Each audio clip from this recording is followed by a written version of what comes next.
En manos de la gracia. Primera parte. ¡Qué desastre! La pérdida del misterio los llevó a perder la majestad.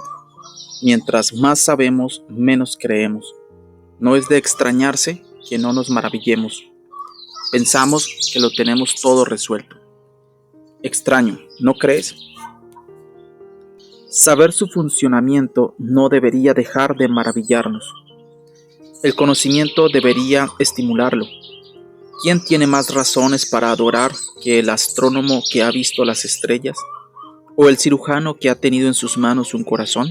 ¿O el oceanógrafo que ha estudiado los abismos? Capítulo 2. La ira divina llena de gracia. Romanos 1, 18 al 20. La ira de Dios viene revelándose desde el cielo contra toda impiedad y maldad de los hombres, que con su maldad disimulan la verdad, puesto que lo que se puede conocer acerca de Dios es evidente entre ellos, pues Dios se lo ha revelado. Romanos 1, 18 al 19. ¿Y descubriste que tu enamorado había estado durmiendo con tu madre? El público contuvo risas. La adolescente en la plataforma hundió su cabeza ante el estallido de atención inesperada. La madre era una mujer de mediana edad, vestida con un traje negro demasiado apretado, sentada y de brazos con un muchacho que vestía una camiseta sin mangas. Ella agitó su mano saludando a la concurrencia. Él sonrió a medias. Christy Adams, la animadora del programa, no desperdició ni un momento. ¿En realidad ustedes dos durmieron juntos? La madre, todavía teniendo entre sus manos la del muchacho, lo miró. Él le sonrió y ella le devolvió la sonrisa mientras decía sí. Pasó a explicar cuán sola se había sentido después de su divorcio. El enamorado de su hija pasaba en su casa a todas horas, día y noche, y pues bien, una tarde fue a sentarse en el sofá junto a ella. Empezaron a hablar y una cosa condujo a la otra, y lo siguiente que supo es que estaban... Se sonrojó y el muchacho se encogió de hombros mientras dejaban que el público completara la frase. La muchacha se quedó impasible y en silencio. ¿No te preocupa lo que esto le pudiera enseñar a tu hija?, inquirió Christy. Solo le enseñó lo que hace todo el mundo. ¿Y a ti qué te parece?, le preguntó Christy al muchacho. ¿No le eres infiel a tu enamorada? Él parecía sinceramente asombrado. Todavía la quiero, anunció. Todo lo que hago es solamente ayudarla a querer a su madre. Somos una familia feliz, no hay nada de malo en eso. La concurrencia estalló en silbidos y aplausos. Cuando el revuelo empezó a reducirse, Christy les dijo a los amantes: no todo el mundo estaría de acuerdo con ustedes. He invitado a una persona para que nos diga lo que piensa respecto al estilo de vida que llevan. Con eso los concurrentes se calmaron, deseosos de ver a quién Christy había reclutado para añadir sazón al diálogo. Es el teólogo más famoso del mundo. Muchos siguen sus escritos, mientras que otros los debaten. En su primera aparición en el espectáculo de Christy Adams, por favor, recibamos con un aplauso al controversial teólogo, erudito y escritor, el apóstol Pablo. Un aplauso de cortesía dio la bienvenida a un hombre calvo, de baja estatura, con anteojos y una chaqueta de paño de varios colores. Se aflojó un poco su corbata mientras acomodaba su figura en la silla en la plataforma. Christy dejó a un lado los saludos de cortesía. ¿Tienes problemas con lo que esta gente hace? Pablo puso sus manos sobre sus piernas, miró al trío y luego de nuevo a Christy. Mi opinión no es lo que importa. Lo que importa es lo que Dios piensa. Christy hizo una pausa, para que los televidentes pudieran oír el murmullo que recorrió todo el estudio. Entonces, por favor, Pablo, ¿qué piensa Dios respecto a este creativo arreglo amoroso? Despierta su ira. ¿Y por qué? El mal despierta la ira de Dios porque el mal destruye a sus hijos. Lo que estas personas hacen es malo. Las fuertes palabras se recibieron con unos cuantos abucheos, unos pocos aplausos dispersos y un montón de manos levantadas. Antes de que Christy pudiera volver a decir algo, Pablo continuó. Como resultado, Dios los ha dejado para que sigan la senda de pecado que han escogido. Su pensamiento es negro, sus acciones pervertidas, y Dios está disgustado. Un tipo espigado, sentado al frente, gritó expresando su objeción. El cuerpo es de ella. ella puede hacer lo que quiere. Ah, pero allí es donde estás equivocado. El cuerpo de ella le pertenece a Dios y debe usarse para él. Lo que hacemos no daña a nadie, objetó la madre. Mira a tu hija, instó Pablo, señalando a la muchacha, cuyos ojos estaban llenos de lágrimas.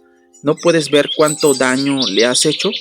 Canjeaste el amor saludable por la lujuria, cambiaste el amor de Dios por el amor de la carne, cambiaste la verdad por la mentira y cambiaste lo natural por lo que es contra la naturaleza.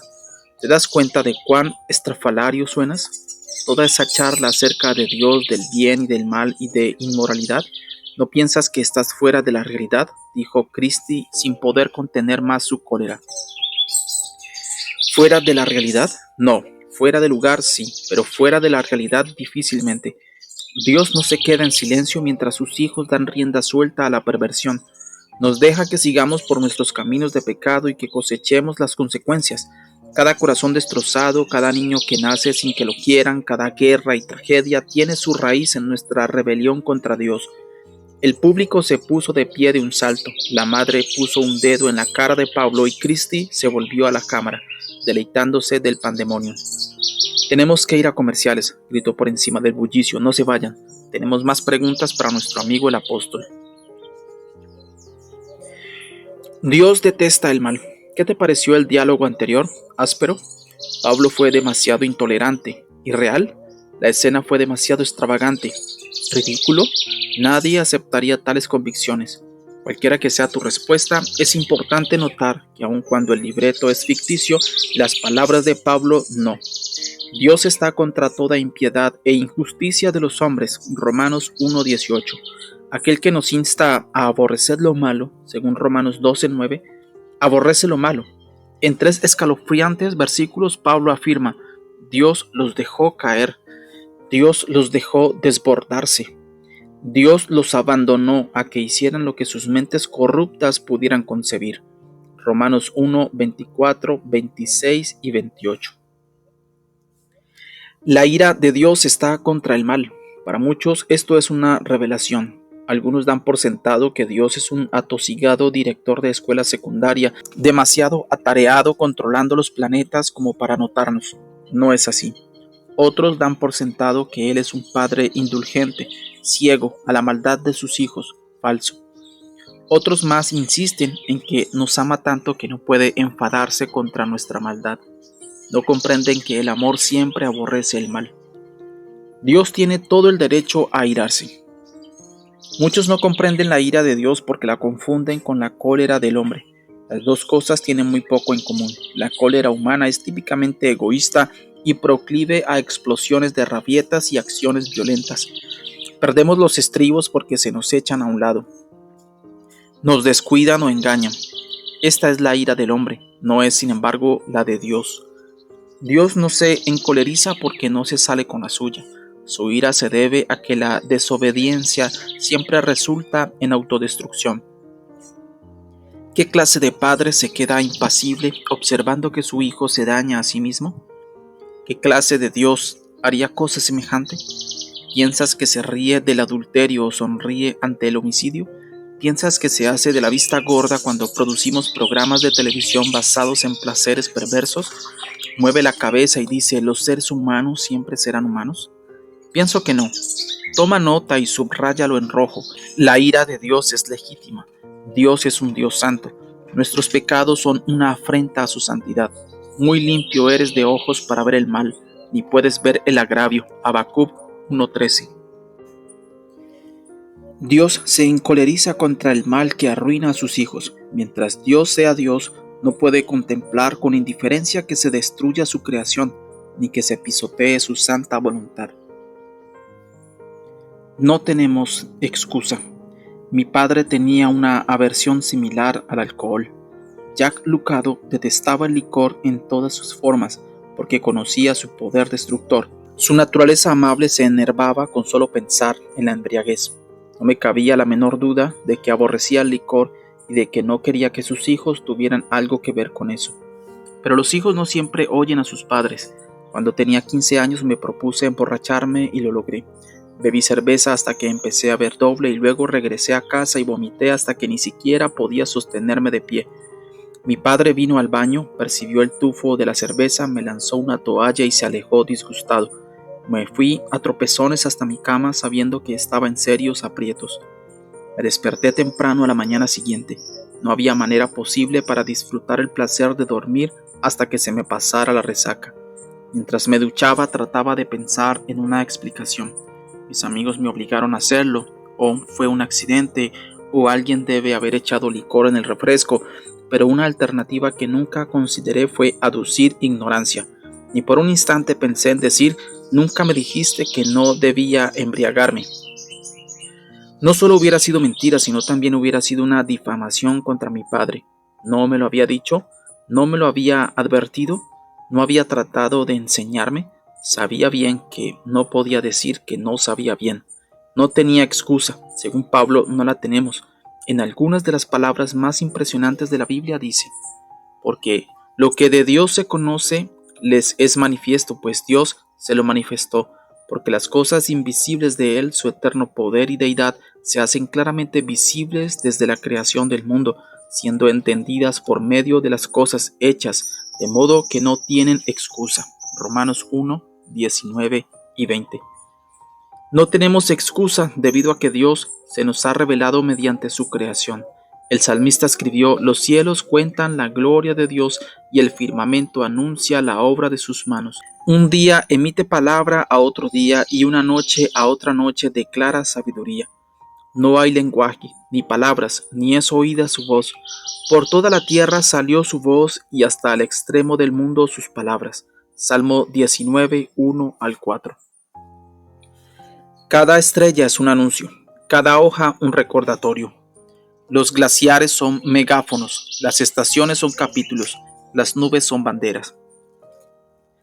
La naturaleza es un canto de muchas partes, pero con un solo tema y un solo verso. Dios es. Hace cientos de años Tertuliano dijo, no fue la pluma de Moisés lo que inició el conocimiento del Creador. La inmensa mayoría de la humanidad, aunque nunca había oído el nombre de Moisés, para no decir nada de sus libros, conocía no obstante al Dios de Moisés. La naturaleza es el maestro, el alma es el alumno, una flor del jardín, una concha de cualquier mar que prefieras, una pluma de un ave del páramo. ¿Te hablarán de un creador tirano? Si te ofrezco una rosa, no te mofarás de su creador. La creación es el primer misionero de Dios. Hay quienes nunca han tenido una Biblia ni oído un versículo bíblico. Hay quienes mueren antes de que un traductor ponga en su idioma la palabra de Dios. Hay millones que vivieron en la antigüedad o viven en tierras distantes, lejos de los cristianos. Hay los sencillos de mente que no pueden comprender el Evangelio. ¿Qué guarda el futuro para la persona que nunca ha oído de Dios? De nuevo, la respuesta de Pablo es clara. El corazón humano puede conocer a Dios mediante la obra de sus manos en su naturaleza. Si eso es todo lo que uno ve jamás, es suficiente. Uno necesita tan solo responder a lo que se le ha dado. Y si solo se le ha dado el testimonio de la creación, tiene lo suficiente. El problema no es que Dios no haya hablado, sino que nosotros no hemos escuchado. Dios dice que su ira se dirige contra toda cosa y toda persona que detiene el conocimiento de la verdad. Dios ama a sus hijos y detesta lo que los destruye. Esto no significa que Él estalla en cólera o pierde los estribos, ni que es emocionalmente imprevisible. Sencillamente quiere decir que te ama y detesta lo que llegas a hacer cuando te alejas de Él. Llámalo hostilidad santa, un correcto aborrecimiento del mal, un disgusto divino contra lo malo que destruye a sus hijos. La pregunta no es cómo se atreve un Dios amante a encolerizarse, sino más bien, ¿cómo puede un Dios amante sentir menos que eso?